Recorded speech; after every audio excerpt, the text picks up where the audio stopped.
I have a pretty simple idea that I'm just going to tell you over and over until I get you to believe it. And it's all of us are makers. I really believe that. All of us are makers. We're born makers. We have this ability to make things, to grasp things with our hands. We use the words like grasp metaphorically to also think about understanding things. We don't just live, but we make. We create things. Well, I'm going to show you a group of makers from Maker Faire and various places. It doesn't come out particularly well, but that's a particularly tall bicycle, right? It's a scraper bike, it's called, from Oakland. And this is a particularly small scooter for the gentleman of this size, but he's trying to power it or motorize it with a drill, right? And the question he had is, can I do it? Can it be done? Apparently it can. So makers are enthusiasts. They are amateurs. They're people who love doing what they do. They don't always even know why they're doing it. We have begun organizing makers at our Maker Faire. There was one held in Detroit here last summer, and it'll be held again next summer at the Henry Ford. But we hold them in San Francisco, and in New York. And it's a fabulous event to just meet and talk to these people who make things and are there to just show them to you and talk about them and have a great conversation. How do I get one of those? These are electric muffins. Where'd you guys get those?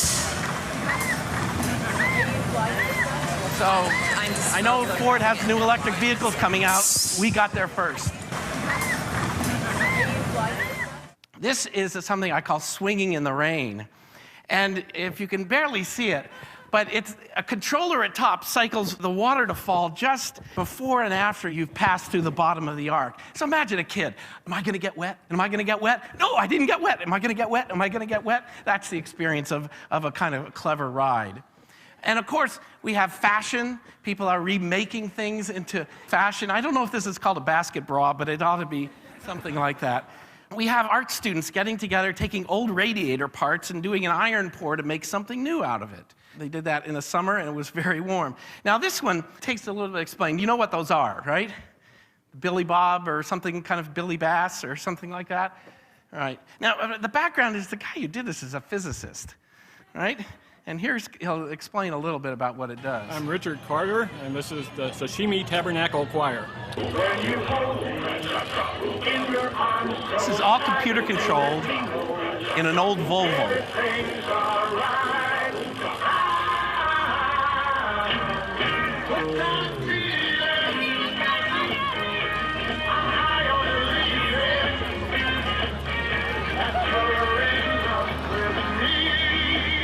So, Richard came up from Houston last year to visit us in Detroit here and show the wonderful Sashimi Tabernacle Choir. So, are you a maker? How many people here would say you're a maker? If you raise your hand, that's a pretty good, but there's some of you out there that won't admit that you're makers. And again, think about it. You're makers of food, you're makers of shelter, you're makers of lots of different things. And partly what interests me today is you're makers of your own world, and particularly the role that technology has in your life. You're really a driver or a passenger, to use a Volkswagen phrase. Makers are in control. That's what fascinates them. That's why they do what they do. They want to figure out how things work. They want to get access to it, and they want to control it. They want to use it to their own purpose.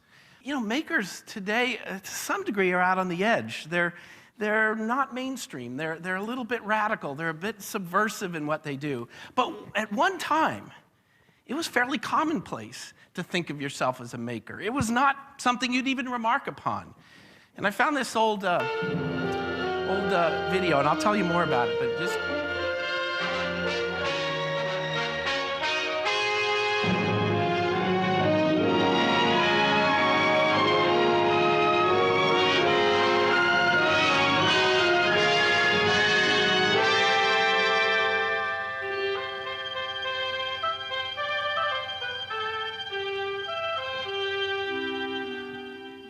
Of all things Americans are, we are makers.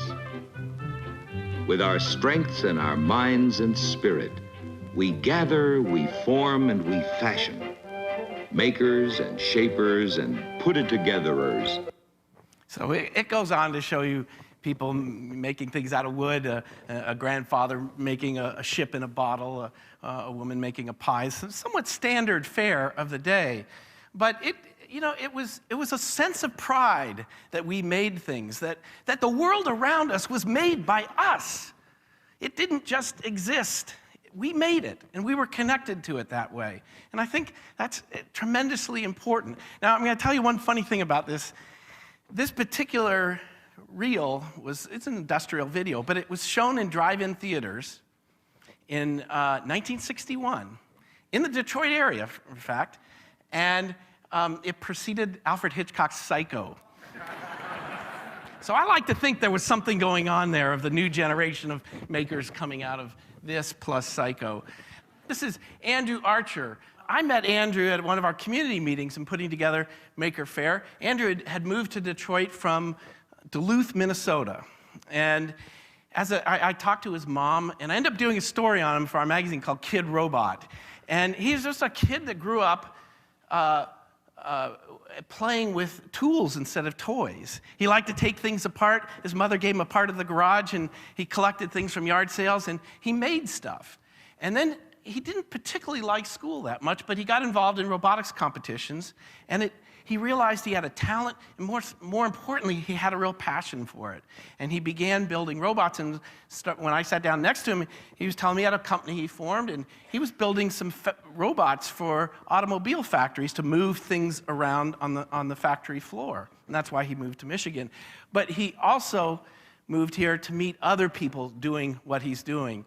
And this kind of gets to this important idea today. This is Jeff and Bilal and several others here in a hackerspace. And there's about 3 hackerspaces or more in Detroit, and there's probably even some new ones since I've been here last.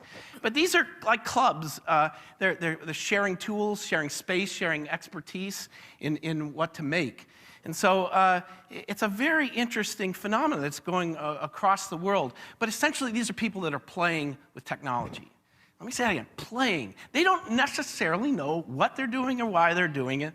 They're playing to discover what the technology can do, and probably to discover what they can do themselves, what their own capabilities are. Now, the other thing that I think is taking off, or another reason making is taking off today, is there's some great new tools out there. And you can't see this very well on the screen, but Arduino. Arduino is an open source hardware platform. It's a microcontroller. If you don't know what those are, they're just the brains. So they're the brains of maker projects. And here's an example of one, and I don't know if you can see it that well, but that's a mailbox. So an ordinary mailbox in an Arduino. So you figure out how to program this, and you put this in your mailbox. And when someone opens your mailbox, you get a notification, an alert message goes to your iPhone. Now, that could be a dog door. It could be, someone going somewhere where they shouldn't, like a little brother into a little sister's room. There's all kinds of different things that you could imagine for that.